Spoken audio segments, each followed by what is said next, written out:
할렐루야. 일주일도 잘 지내셨습니까? 예, 갑자기 눈이 왔어요. 예, 저는 안 올 줄 알았는데 이번 주까지 내렸으면 참 좋겠다라는 마음이 있는데 또 어떻게 될지 모르니까 날씨는. 예. 여러분 여기 옆에 좀 보이세요? 이거 동백나무, 이거 동백나무거든요. 저희가 겨울에 강단에다가 뭐를 놓고 싶은데 생화 중에 어떤 게 가장 좋을까 생각을 해봤어요. 근데 동백이요, 겨울에 꽃을 피는 나무잖아요. 겨울에 이게 원래 이렇게 다 봉우리로만 돼 있었는데 여기 꽃 핀 거 보이세요? 여기 이렇게. 네. 어느 순간에 이렇게 꽃이 펴 있더라고요. 그래서 너무 이쁘고 참 아름답다는 생각을 하면서 참 우리의 신앙도 보이지 않는 것 같아요. 이게 꽃봉우리로 이렇게 있다가 이게 언제 활짝 펼지 그건 모르겠어요. 근데 시간이 지나다 보면 또 하나님 안에서 그렇게 지나다 보면 어느 순간 꽃이 활짝 피는 것처럼 또 우리의 신앙도 하나님 앞에 든든히 피게 될 줄로 믿습니다. 여러분 텔레비전에 이제 사극 같은 거 보시면 사극에 꼭 등장하는 인물들이 있습니다. 한번 잘 생각을 해보세요. 이제 연극하는 그 이제 배우들이죠. 배우들이 연기를 할 때 꼭 사극에는 양반집이 꼭 등장을 해요. 그 양반집은 부자예요, 부자. 그런데 그 양반집 부자의 그 집에는 꼭 아들이 한 명 이상이 꼭 있어요. 그거를 도련님이라고 그러잖아요. 우리가 도련님이라고 하는데, 여러분 그 크게 나오는 부잣집 도련님 그 상을 한번 생각해 보세요. 거의 공통적이에요.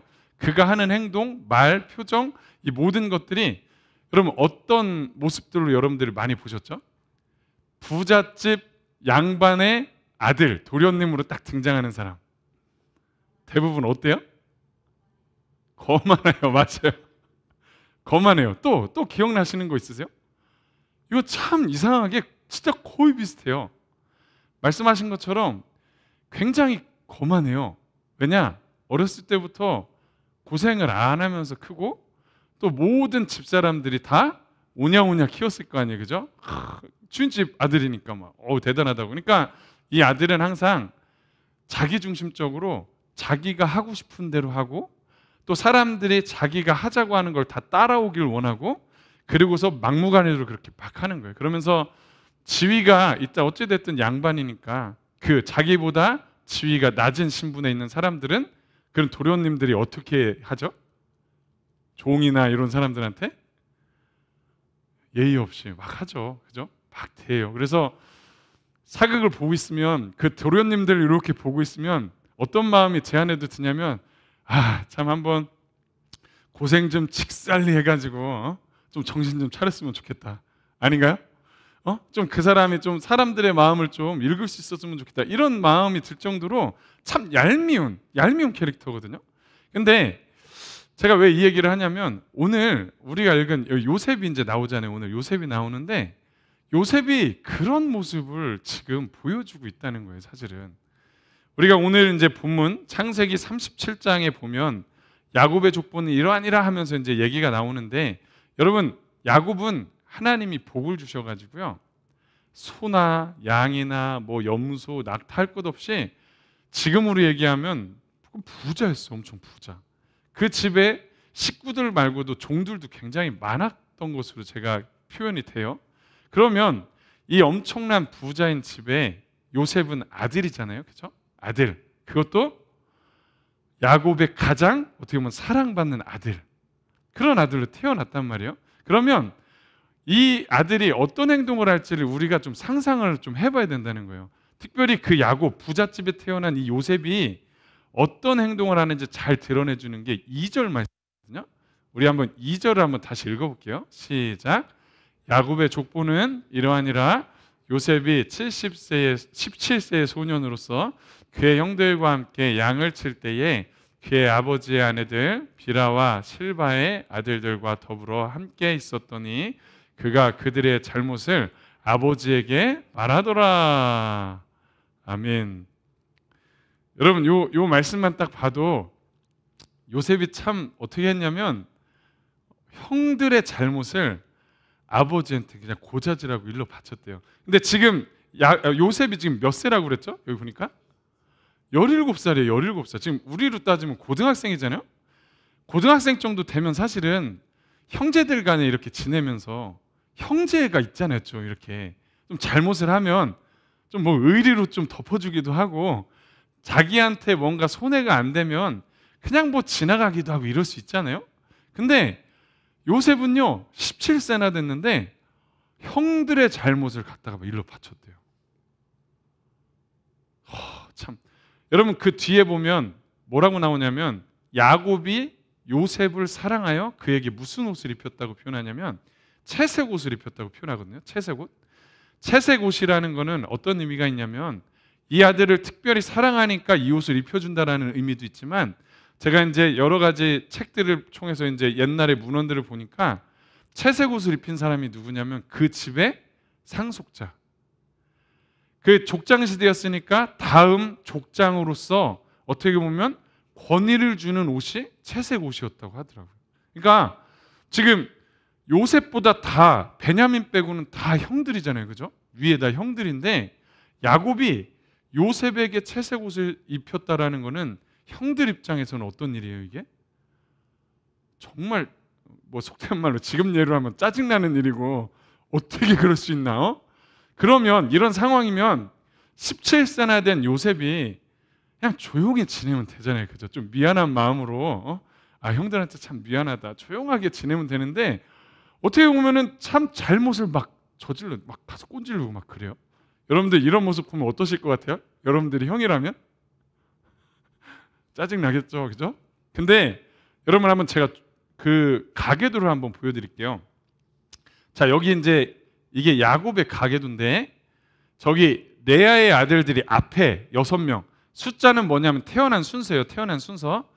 레아의 아들들이 앞에 6명, 실바의 아들들이 갓, 아셀이라고 되는 2명, 그 다음에 비라의 아들들이 단, 납달리, 그 다음에 라헬의 아들이 요셉과 베냐민이에요.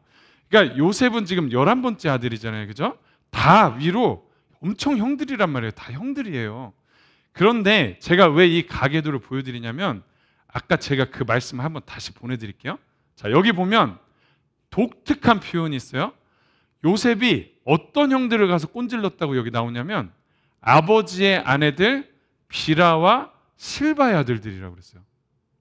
이해가 되시죠? 이거 딱 보이시죠?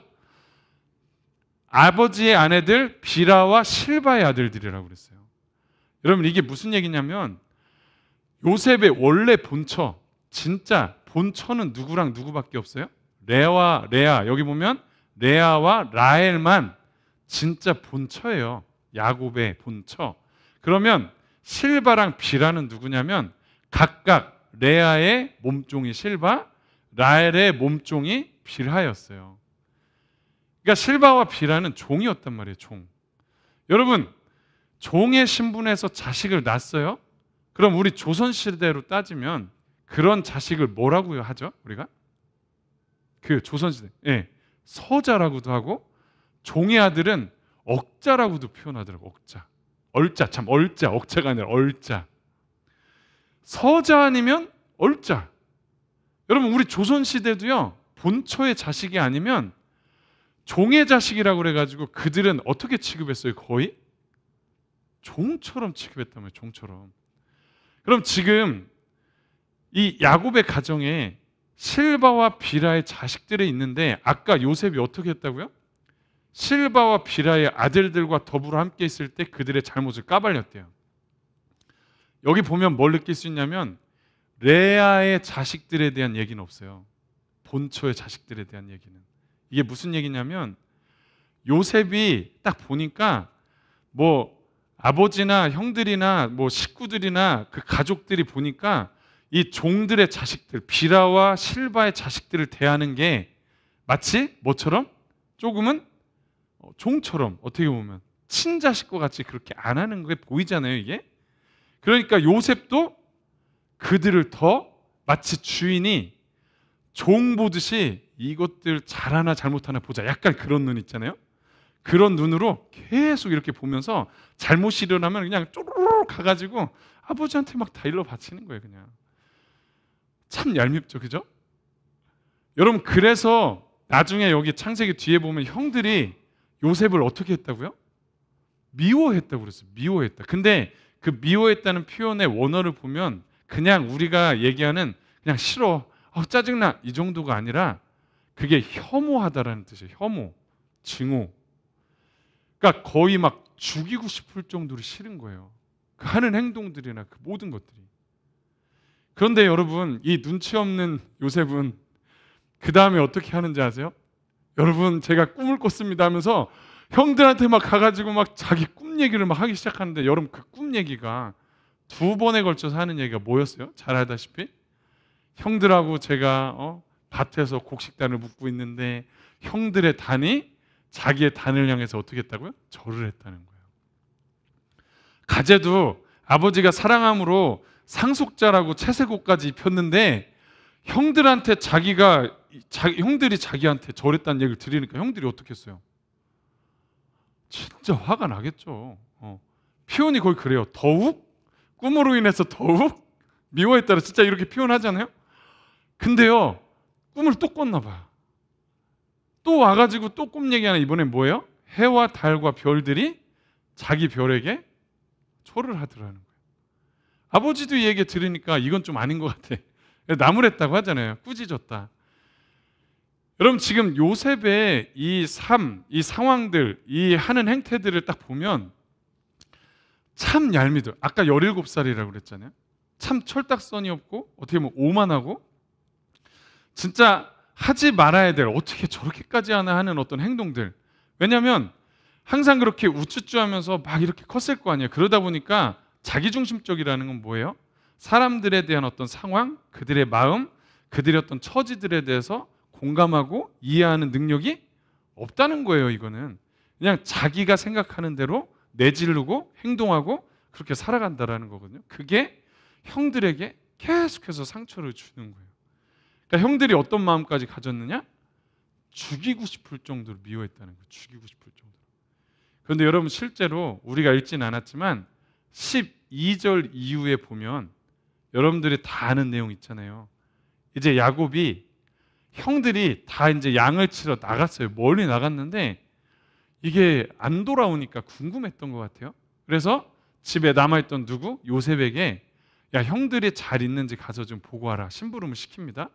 심부름을 시켜서 이제 요셉이 가는데, 여러분 요셉이 딱 갔을 때 우리가 한번 18절을 한번 같이 읽어볼게요. 18절 시작.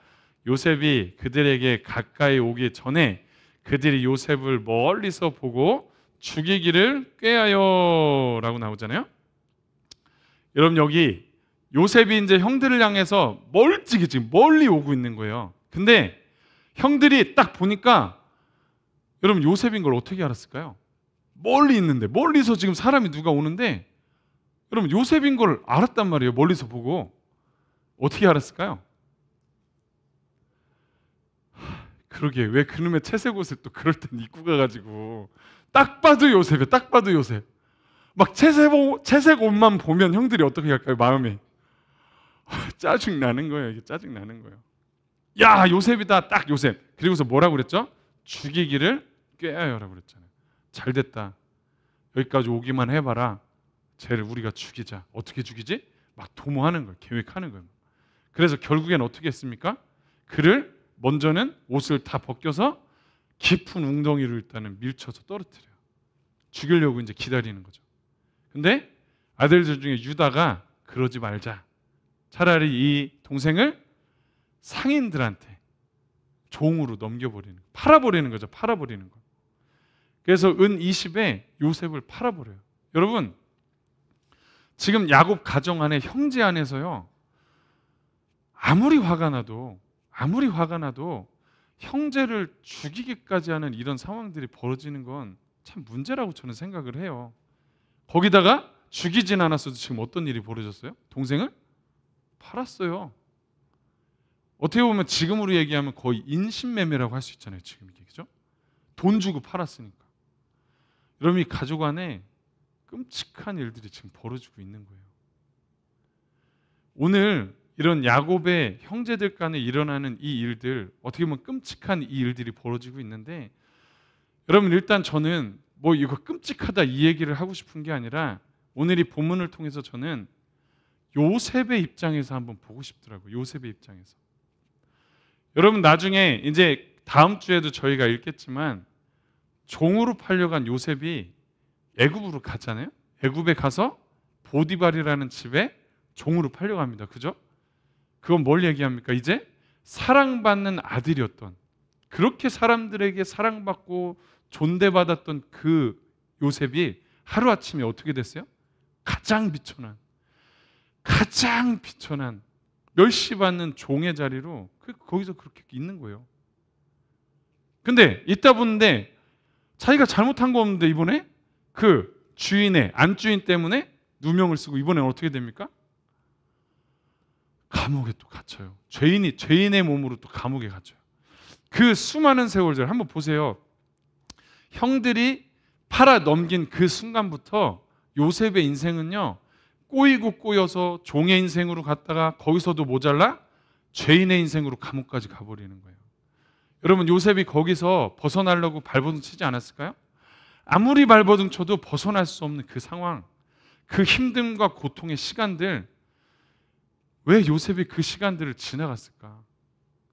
왜 형들로 인해서 그런 일들이 벌어졌고 왜 그 시간들이 그렇게 지나갔을까? 여러분 그 시간들이 왜 그렇게 요셉에게 그런 일들이 벌어졌을까요? 왜?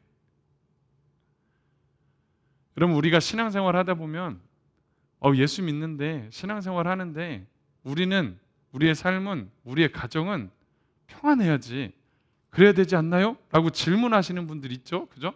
저도 그런 생각을 하니까 좀 잘 평안했으면 좋겠고 잘 살았으면 좋겠고 막 하는데, 신앙생활 보세요. 요셉도 믿음의 가정 아니었나요? 하나님이 택하신 가정이고 그들에게 아들인데 그의 인생을 보니까요, 너무 힘들어요. 고통의 삶을 지나간단 말이에요. 왜 그 시간들을 지나갔을까?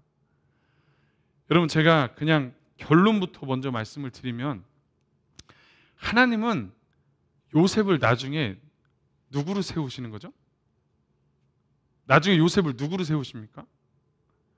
애굽의 총리로 세우신단 말이에요. 애굽의 총리로. 여러분 그런데 애굽의 총리로 세운다는 건 뭐냐? 나중에 그 요셉이 총리가 돼서 누구를 받아들여야 되죠? 가족들을 받아들여야 돼요. 그 형들, 자기를 판 형들을 받아들여야 되고, 그 이스라엘의 가족들, 야곱의 가족들 70명이 일단 내려오잖아요. 그 가족들을 품을 수 있어야 되고, 그 다음에 더 나아가서 나중에 하나님이 훗날 그들을 통해서 이스라엘 민족이 출애굽할 때 이스라엘 민족이 몇 명 정도가 됐다고 그러죠? 약 200만 명 이상으로 큰 민족을 이루기 위한 그 시작의 토대로 요셉을 총리로 하나님이 세우시는 거거든요. 그런데 여러분 한번 생각을 해보세요. 이런 총리로 세운다는 건 결국 가족들도 품어야 되고 그 애굽에 있는 수많은 백성들도 다 품어야 되잖아요. 총리니까. 그 모든 상황들을 품어야 되는데, 여러분 만약에 아까 그 17세 우리가 봤잖아요. 17세의 요셉이 아주 그냥 우쭈쭈 하면서 자라가지고 시간이 지나서 애굽의 총리가 됐다고 생각해 봅시다. 무슨 일이 벌어질까요? 무슨 일이 벌어질까요? 형들이 왔을 때 형들을 형 대우했겠어요? 총리까지 됐잖아요. 이번엔 또 총리까지. 총망망 총리. 여러분 제대로 자기의 가족들도 돌볼 수 없고요. 애굽 사람들도 돌볼 수 있는 능력 자체가 없어요. 왜? 공감할 수 있는 능력도 없고 치리할 수 있는 지혜도 없고 분별할 수 있는 어떤 것도 없고 가족들마저 품을 수 있는, 아까 비라와 실바의 그 형들까지도 품을 수 있는 그런 어떤 성품이나 지혜 자체가 이 17세의 요셉, 그 요셉에게는 없는 거예요. 그래서 하나님은 그 시간들, 모양은 다를 수 있죠. 근데 하나님이 특별히 요셉에게 그 시간들을 지나가게 하시는 거예요. 왜? 나중에 총리가 됐을 때 그 모든 것들을 품고 넉넉히, 이게 나중에 이제 보세요. 38장부터 40장에 가면, 뒤에 이제 가면 이 모든 것이 하나님이 하셨습니다라고 고백하거든요. 요셉이 이 17세에는 하나님이 하셨습니다라는 고백을 할 수 있는 사람이 아니에요. 그 많은 사람들을 품을 수 있는 역량이 있는 사람이 아니에요. 하나님은 그런 요셉을 만들어가기 위해서 하나님의 계획 안에서 요셉을 어떻게 보면 연단의 시간으로 지금 막 지나가게 하시는 거거든요. 사랑하는 성도 여러분, 우리가 신앙생활 하다 보면 어렵고 힘들 때가 있더라고요. 이게 참 늘 평안하면 좋은데 힘들고 어려울 때가 있고 고통스러울 때가 있어요. 그러면 이 시간들을 지나가는 거는요, 너무 어려워요. 너무 힘들더라고요. 근데 이 시간들을 지나가야 돼요.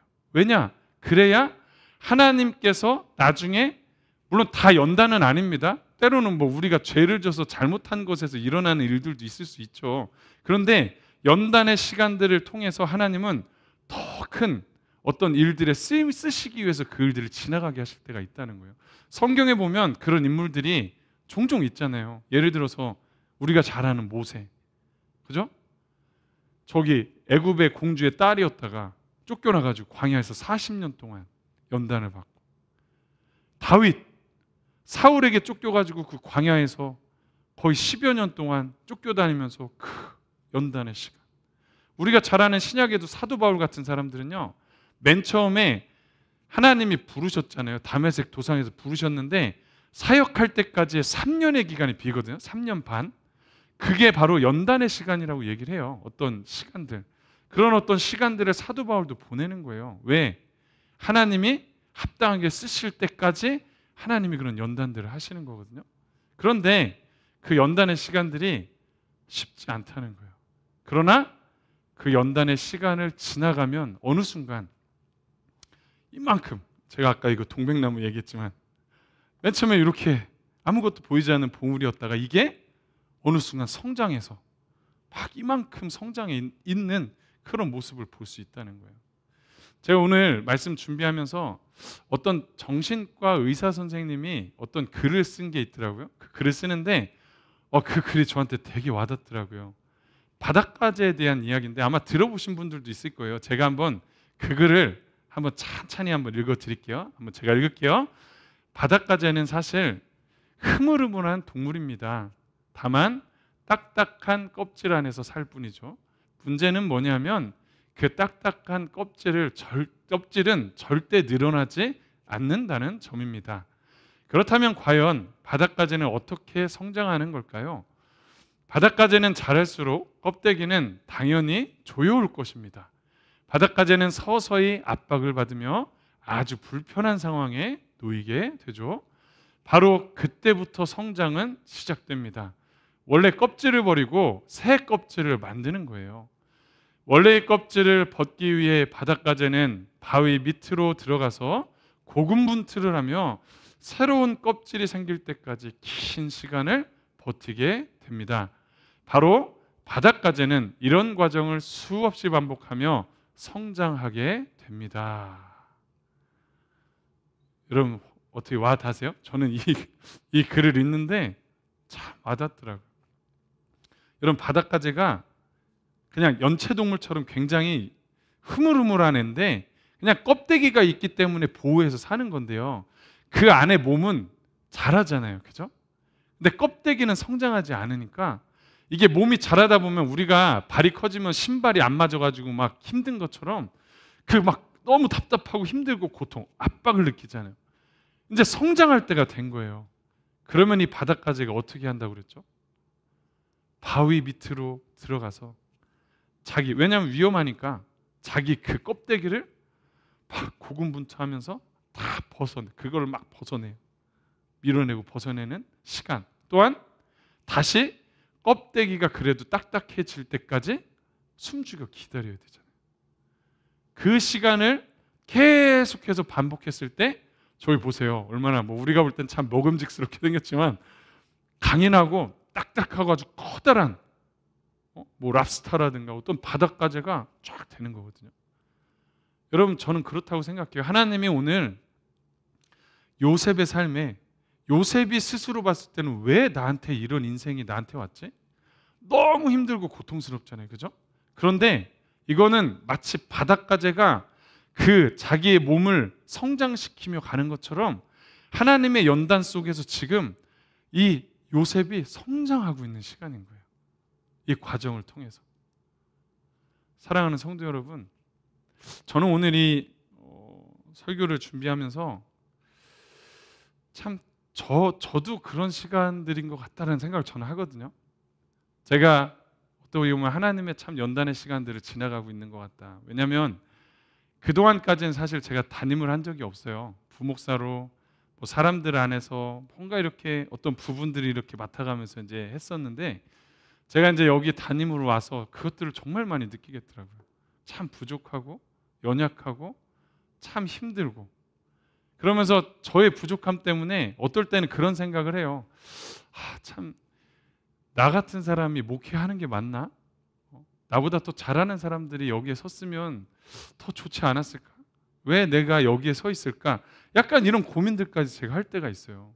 그러면서 제 안에 막 어떨 때는, 왜냐하면 제가 목회를 하다 보니까 제가 가지고 있는 아까 얘기했던 대로 껍질들 있잖아요. 그 껍질이 뭐냐면, 저한테는 그 껍질이 뭐냐면 제가 그동안에 가지고 있었던 가치관들이 있잖아요. 저한테 이렇게 강하게 어떻게 응집되어 있던, 변하지 않는 저의 어떤 유연하지 않은 가치관들이 제 안에 있고, 또 어떤 성격이나 기질들이 있잖아요. 제 안에 기질들, 잘 변화되지 않는 기질들, 이런 것들을 막 깨서 나가려고 하는데 이게 너무 안 되니까 제가 너무 답답하더라고요. 그리고 제가 어떻게 할 수 없는 상황들이 막 벌어지면, 그 힘듦 가운데서 어떻게 할 수 없는 상황들, 그런 상황 가운데서 저도 몸부림치다 보면 제가 어떤 느낌이 드냐면, 아까 이제 그렇잖아요. 요셉이 이제 성장해서 뭐 총리가 된 것처럼, 뭐랄까, 제 마음은 요만큼인데, 제 마음은 이해할 수 있고 공감할 수 있고 뭔가 일을 처리할 수 있는 제 마음이 요만한데, 이거를 해나가려면 더 큰 마음이 필요하잖아요. 그죠? 그러면 제 마음을 막 찢어내기 시작하는 느낌이잖아요. 찢어내야 되는 막. 그리고 막 공감이나 이해가 안 되고 뭔가를 막 짜내야 되는 거예요. 어떤 것들 해나가려면 제 막 그것들을 깨내야 되니까, 마치 제 뇌를, 요만한 뇌를 넓혀야 되니까 막 이걸 막 찢어야 되는 느낌 같은 어떤 그런 고통의 시간들이 제 안에도 있거든요, 사실은. 그러면 제가 하나님 앞에 기도할 거 아니에요. 하나님, 제가 목회해야 됩니까? 뭐 그런 기도 있잖아요. 하나님, 제가 이게 맞습니까? 이 옷이 저한테 맞습니까? 그런데 아직까지 하나님이 하지 말라는 말씀은 안 하시더라고요. 제가 그거를 들으면서 이거는 연단의 시간이겠구나. 하나님이 뭔가 목표를 두고 지나가는 또 연단의 시간일 수 있겠구나. 제 이야기를 좀 하면서 여러분들에게 말씀을 드리는 이유는, 우리가 삶을 살고 신앙생활 하다 보면, 제가 항상 말씀드렸잖아요. 하나님 안에 있는 여러분들, 그리스도인들, 신앙인들은요, 다 하나님이 뭘 가지고 계시냐면 하나님의 계획과 꿈을 여러분들의 삶에 다 가지고 계세요. 그런데 하나님이 그 꿈을 이루어 가시려면 필요한 게 뭐냐면, 거기에 합당한 자로 하나님이 이걸 연단해 가셔야 되는 거예요. 막 이렇게 막 모난 것들이 있으면 치기도 하시고, 뭔가 넓혀야 되는 게 있으면 막 넓혀 가셔야 되는 거예요. 왜냐? 그래야 거기에 딱 적당하게 그 일들을 감당할 수 있기 때문에. 그래서 그게 연단의 시간인 거거든요. 우리가 이 연단의 시간들을 지나갈 때 참 어렵고 고통스러운 것 같아요. 힘들고. 여러분, 이때 우리가 어떻게 해야 될까요? 그러면 이 힘든 이 과정들을 어떻게 지나가야 될까요? 제가 지난주 수요일 날 수요 예배 때 제가 다윗의 시편 말씀 같이 읽었었잖아요. 그죠? 저는 그 말씀이 제 안에 너무 와닿더라고요. 여러분, 한번 시편 142편 1절부터 7절인데 천천히 한번 같이 읽어볼까요? 이게 무슨 내용이냐면, 이게 다윗이 사울에게 쫓겨다니면서 광야에서 연단받을 때 그 힘든 과정에 고통 가운데 하나님 앞에 기도하는 내용이에요. 근데 그때는 기도했는데 후에 그가 이제 다 연단이 지나가고 왕이 돼서 보니 이 기도가 의미가 있었다라고 시편에 지금 기록하고 있는 거거든요. 여러분, 한번 읽어볼게요. 같이 시작. 내가 소리내어 여호와께 부르짖으며 소리내어 여호와께 간구하는도다. 내가 내 원통함을 그의 앞에 토로하며 내 우환을 그의 앞에 진술하는도다. 내 영이 내 속에서 상황 때문에 주께서 내 길을 아셨나이다. 내가 가는 길에 그들이 나를 잡으려고 올무를 숨겼나이다. 오른쪽을 살펴보소서. 나를 아는 이도 없고 나의 피난처도 없고 내 영혼을 돌보는 이도 없나이다. 여호와여, 내가 주께 부르짖어 말하기를 주는 나의 피난처시요 살아있는 사람들의 땅에서 나의 분깃이라 하였나이다. 나의 부르짖음을 들으소서. 나는 심히 비천하니이다. 나를 핍박하는 자들에게서 나를 건지소서. 그들은 나보다 강하니이다. 내 영혼을 옥에서 이끌어내사 주의 이름을 감사하게 하소서. 주께서 나에게 갚아 주시리니 의인들이 나를 두루리이다. 아멘. 다윗이 그 고통 가운데, 아까 보세요. 옆에 누가 있지도 않고 저는 비천하고 진짜 이 상황 가운데 제가 어떻게 할 수 없습니다. 그 상황 가운데, 그 힘든 어려운 가운데 뭘 했다고요? 다윗이 부르짖어. 하나님 앞에 부르짖어. 그냥 그 상황 그대로 하나님 앞에 가져가서 기도했을 때 나중에 보니까요, 하나님이 그 기도를 들으셨다는 거예요. 나중에 하나님이 그 기도 가운데, 그 삶 가운데 함께 하시면서 사실 진짜 순간순간 하나님이 도우셨거든요. 진짜 그 삶에. 여러분, 우리가 연단의 과정을 지나갈 때 우리가 할 수 있는 건 사실 이거를 뒤집을 수 있는 힘이 없어요. 능력도 없고. 그러니까 하나님 앞에 기도하는 거예요. 오늘 제가 다음 주에는 이것을 가지고 이어서 이제 말씀을 나눌 텐데, 여러분 오늘 이 말씀들을 기억하시고 혹시 여러분들의 삶에 이런 어떤 어려움 가운데 또는 연단의 시간 가운데 있다고 생각하시는 분들은 하나님 앞에 기도하세요. 그 모든 것들을 그냥 솔직하게 그대로 부르짖으면서 하나님 도와주세요. 그럴 때 하나님이 이 삶들을 또 지나가게 하시는 줄로 믿습니다. 이 은혜가 여러분들 가운데 넘치게 되시기를 주님의 이름으로 축원합니다.